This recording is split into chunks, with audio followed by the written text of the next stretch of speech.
हाय सांग माने आम स्वप्न जगतर चैनल को आपण मानक स्वागत। आजिर कहानी दीपर आलोक। एक पहाड़ तले गोटे छोटिया गाँटे थिला। घर थिला 20टी, मनुष्य अनेक, किंतु एई गाँ भितरे एक अंधकार घर थिला।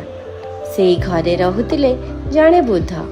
तांकर दृष्टि नथिला, अंध थिले। प्रतिदिन संध्या समय से हाथ में एक दीप नहीं गाँ रास्ता चली जाउथिले। लोक माने आश्चर्य होयंती, ए अंध व्यक्ति आखि नहीं, तेबे दीप नहीं कौन पाई जाउछि?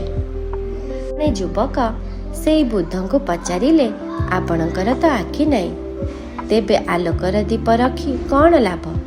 बुद्ध जनक हसिले, कहिले मु सिना देखि पारुनी, हेले मोर दीपर आलोकरे बहुत लोक निजर रास्ता चिन्हि पारती।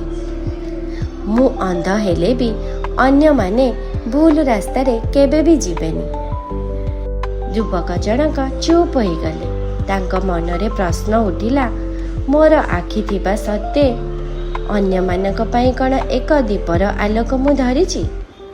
एही गपटिरु आमको एही शिक्षा मिलिला जे केवल आम पाई नुहे, अन्य मानक पाई भी आमर आलोक दरकार। जीवन रे आपण अंध हेले भी अन्य मानक आलोक दे पारिबे।